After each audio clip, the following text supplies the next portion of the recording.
ஓம்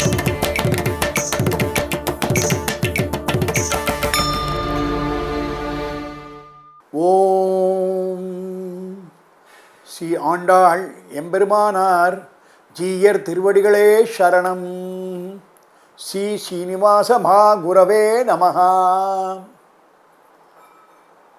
மக்கள் தொலைக்காட்சி நேயர்களுக்கு என் இனிய காலை வணக்கங்கள்.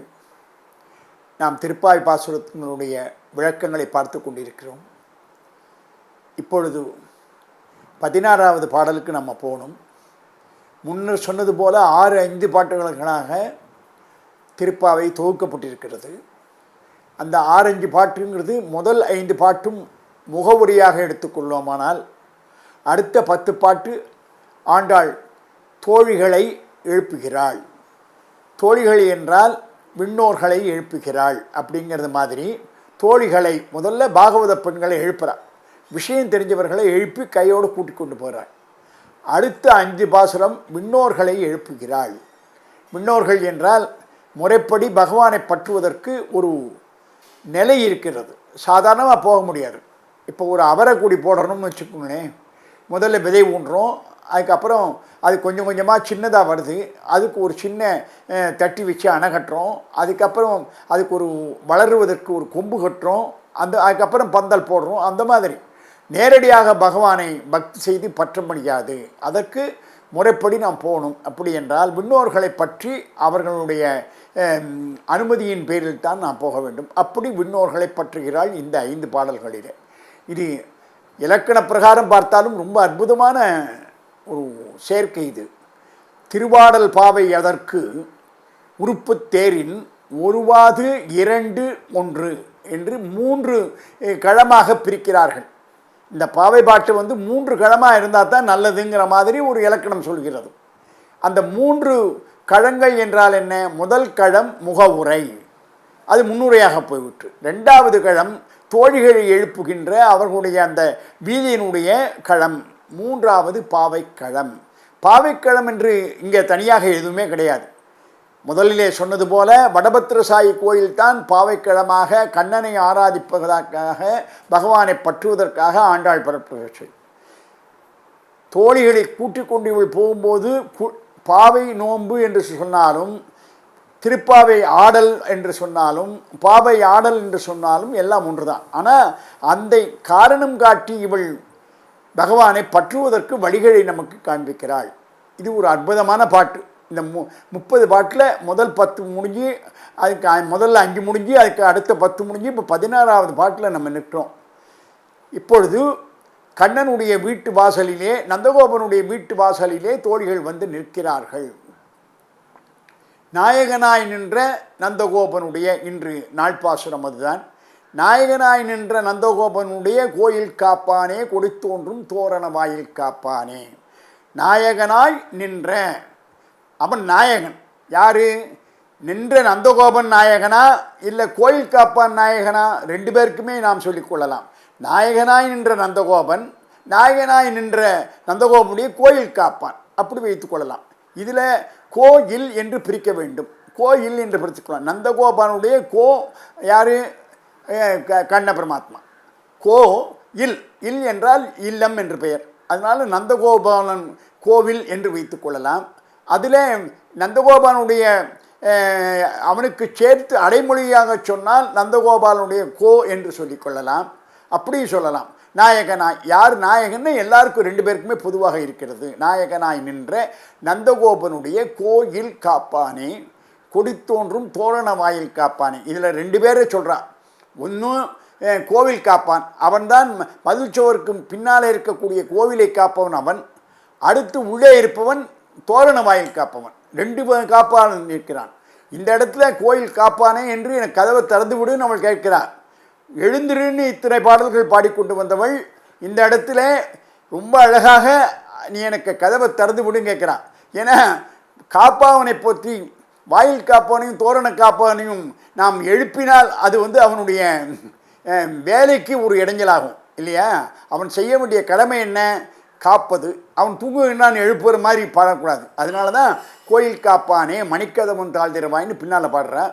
அவன் ஒருத்தர் க்ஷேத்திர பாலகர் என்றும் இன்னொருத்தர் வந்து துவாரபாலகர்கள் என்றும் சொல்லுவார்கள். க்ஷேத்திரபாலகரை எழுப்புறான்,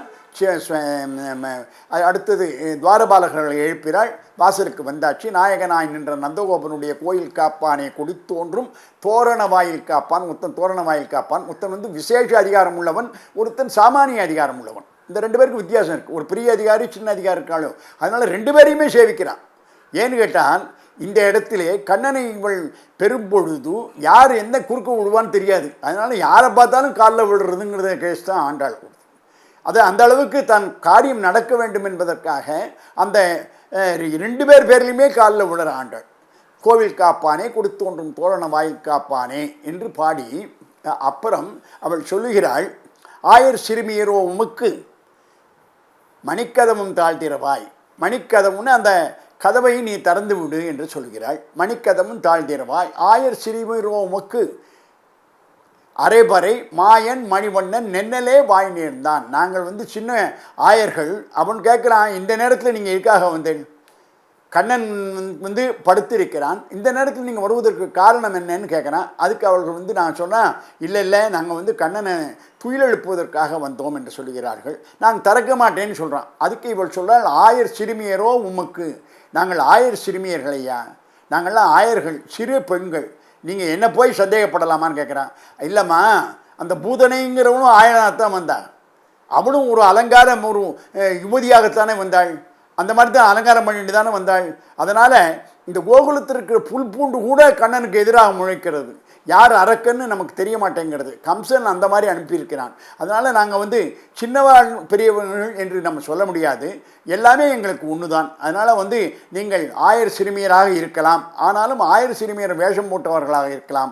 என்ன பார்த்தா எங்களை பார்த்தாப்பா உனக்கு அப்படி தெரிகிறது அப்படின்னு அவன் கேட்குறான். ஆயர் சிறுமியர் உமக்கு மாயன் மணிவண்ணன் நென்னலே வாய் நேர்ந்தான். நென்னலே வாய் நேர்ந்தான். எனக்கு முன்னாலே சொல்லிட்டான்ப்பா. நேற்று ராத்திரி அவன் என் காலில் விழுந்திருந்தான். எங்களுடைய காலில் நேற்றுக்கு ராத்திரி கண்ணன் விழுந்திருந்த போது நீங்கள் வாருங்கள், என்னுடைய கோவில் என்னுடைய இல்லம் எப்போதும் உங்களுக்கு திறந்திருக்கும் என்று நென்னலே வாய் நேர்ந்தான். யார்? மாயன் மணிவண்ணன். நென்னலே வாய் நேர்ந்துட்டாப்பா, அதனால் நீ சந்தேகப்படாத. சரி போ, எதுக்காக வந்தீர்கள்னு கேட்குறான். எதற்காக வந்தீர்களா? துயிலெழப்பாடுவான். கண்ணனுக்கு நாங்கள் துயிலெழப்பாடணும் அப்படின்னு. துயிலெழப்பாடுவானா? அது என்னது? துயிலெழுவது பாடுவதற்குத்தான் இங்கே ஆட்கள் இருக்கிறார்களே, அவர்கள் பாடுவார்கள். துயிலெழப்பாடுவான் என்று தனியாக சொல்ல முடியுமா என்ன? அவர்கள் இங்கே 4 பேர் இருக்காங்க, ஏற்கனவே பாடிக்கொண்டிருக்கிறார்கள் சொல்கிறாள் ஆண்டாள். ஆனால் அந்த காவல்காரன் சொன்ன உடனே இவளுக்கு ரொம்ப வருத்தமாக போடுறது. ஏன்னுட்டா அவள் வந்து சம்பளத்துக்கு வேலை செய்கிறவங்க, நாங்கள் அபிமானத்தில் வந்தோம் அப்படின்னு. அதனால் இந்த மாதிரி அபிமானத்தில் வந்தவர்கள் நாங்கள். அவர்கள்லாம் சம்பளத்துக்கு செய்வான். சம்பளத்துக்கு செய்கிறவனை பற்றி தெரியுமோ இல்லையோ? தசரதனுக்கும் கைகேயிக்கும் ஒரு சின்ன சண்டை வருது. பட்டாபிஷேகத்துக்கு முந்தின இரவு ராமனை காட்டுக்கு போக செல்ல வேண்டும் என்று கைகேயி சொல்கிறாள். தசரதன் மூர்ச்சியாகி விழுந்து ராத்திரி பூரா புலம்பிட்டு கிடக்கிறார். தசரதன் தூங்கவே இல்லை. ராம் முழுக்க அந்த பட்டாபிஷேகத்துக்கு முந்தின இரவு தசரதன் தூங்கவே இல்லை. கைகேயியோட சண்டை, வாக்குவாதம். கைகேயி விடாப்பிடியாக நிற்கிறாள். அப்போ வால்மீகி ரொம்ப அழகாக எழுதுகிறார். வாசலில் வந்து 4 பேரும் இவனுக்கு சுப்பிரபாதம் பாடுறதுக்காக வந்துவிட்டார்களாம். அவர்கள் சுப்பிரபாதம் பாடுகிறார்கள். அவர்கள் அந்த மாதிரி சுப்பிரபாதம் பாடுறதுக்குன்னு வாசலுக்கு வந்துவிட்டாங்க. அவனுக்கு தசரன் தூங்கினானா இல்லையான்னே தெரியாது. அந்த மாதிரி அவர்களுடைய கடமையை அவர்கள் செய்கிறார்கள். அதனால் வந்து சம்பளத்துக்கு வேலை பார்க்குறவங்க வந்து அப்படி இருப்பாங்க. நாங்கள் அப்படி இல்லை, அபிமானமாக துயிலெழப் பாட வந்தோம். நாங்கள் துயிலெழத்தான் பாட வந்தோம் ஒழிய தொட்டெழுப்பதற்கு நாங்கள் பாட வரவில்லை என்று சொல்கிறாள். தூயோமாய் வந்தோம் நாம் துயிலெழப் பாடுவான்னு. நாங்கள் தொட்டு எழுப்புவதற்காக இல்லை, துயிலெழத்தான் பாட வந்தோம். அதனால் எங்களை கதவு லேசாக திறந்து விடு, எங்கள் குரலாவது கண்ணனுக்கு கேட்கட்டும், அப்புறம் அவன் வந்து என் வாசல் வந்து தானே திறக்கட்டும் என்று சொல்கிறார்கள். ஆனால் வாயால் முன்னம் மாற்றாதே அம்மா நீ என்று. முன்னே முதல்ல நீ இந்த மாதிரி எங்களை தடுத்துறாத, முதல்ல விடுறேன்னு சொன்னீங்க இல்லையோ, அப்புறம் இப்போ வந்து ஏன் தடுக்கிறாய்? ஏன் மாற்றி முன்னம் மாற்றாதே அம்மா. அதாவது முதல்ல இந்த மாதிரி நீ சொல்லாதே. நேய நிலைக்கதவும் நீ கேட. ரொம்ப அற்புதமான இடம். நீ நேய நிலைக்கதவும். இதில் தாத்பரியம் என்னன்னு கேட்டால், நீ தான் திறந்து விடணும். நேய நிலைக்கதவும், அது என்ன நேய நிலைக்கதவும்? கதவு தெரியும், நிலையிலே பொருந்துகிற கதவு தெரியும், அதுன்னு நேயம் என்ற வார்த்தை. கதவுக்கு எங்கேயாவது நேயம் உண்டானே? ஆமாம், கம்பன் விட்டு கட்டு தெரியும் கவி பாடும்னு நம்ம சொல்கிறது இல்லையானே? அந்த மாதிரி தானே, கம்பன் விட்டு கட்டு தெரியும் கவி பாடும்னு சொல்லுவோம். அந்த மாதிரி கண்ணன் விட்டு கதவு கூட நேயம் உண்டான். அதுக்கு நம்மளுக்கு இப்போ ஆட்டோமேட்டிக் டோர்னு வச்சுருக்கோம் இல்லையோ, தள்ளு இழு என்று சொல்லுகிறோமே, அந்த மாதிரி தள்ளுற டோரா இழுக்கிற டோரான்னு எங்களுக்கு தெரியாது. நேயமாக பொருந்திருக்கிறது, நிலையோடு பொருந்திருக்கிறது. நேய நிலைக்கதவும், அழகான இடம். நேய நிலைக்கதவும், நேய கதவும், அது நிலைக்கதவும், அது நீ எங்களுக்கு திறந்து விடும். நேய முன் என்றால் இன்னொன்று கூட சொல்லலாம், படியாய் கிடந்து நின் பவளவாய் காண்பேன்னு ஆழ்வார் பாடுறார் திருப்பதி பெருமாளை பார்த்து. அப்போ நேய நிலைக்கதவும் இது என்ன கேட்டால், அந்த ஏதாவது ஒரு பகவானுடைய சம்பந்தப்பட்ட விஷயமாக இருக்கணும் என்று நித்திய சூரிகள் விரும்புகிறார்கள். அந்த மாதிரி நிலை கூட நேயமாக இருக்கிறது, அந்த கதவு கூட நேயமாக இருக்கிறது. அந்த நேயம் என்பது ரொம்ப மனிதாபிமானத்தோடு இருக்கிறது போல கண்ணனுடைய சம்பந்தப்பட்ட எல்லா விஷயங்களும் நேயத்தோடு இருக்கிறதாலே நேய நிலை கதவு. அதுவும் நேயம் என்றால் நன்றாக பொருந்திய கதவு, அழகான பொருள். நேயன், அதாவது அது இன்னொன்று பிரிக்கலாம். நீ நேயன், நிலைக்கதவை திறந்து விடு. நீ நேயன் நல்லவன், எங்களுக்கு நிலைக்கதவை திறந்து கொடு. இல்லை, நேர்மையான கதவு, அதுக்கு எங்களுக்கு திறந்து கொடு. அப்படியும் வேண்டாம். இன்னும் ஒன்று சொன்னான், நேயனே நீ நிலைக்கதவை திறந்து கொடு. அதாவது நீ குறுக்க நிற்காத, கதவு மாதிரி நீ குறுக்க நிற்காத, எங்களுக்கும் கண்ணனுக்கும் நடுவிலே நீ குறுக்கை நிற்காதே, கதவு போல் நிற்காதே, நேயனே நீ அதை திறந்து விடுங்கிறார். உடனே நீ திறந்துட்டு உள்ளே வாங்குவோன்னு சொல்கிறான் அவன். ஆனால் எங்களால் திறக்க முடியாது. நீ நேய நிலைக்கதவும் திறந்து, நீ தான் திறக்கணும். ஏன்னு கேட்டால், பகவானை பற்றுவதற்கு நாம் போகும்பொழுது நம்முடைய ஆச்சாரியன் நம்மை கைப்பிடித்து கொடுத்து, அவன்தான் நமக்கு கதவை திறந்து கொடுத்து, அவன்தான் நமக்கு காட்சியை காண்பிக்க வேண்டும். பகவானை நம்மிடம் சேர்ப்பது அந்த ஆச்சாரிய புருஷனான அவனே தான்.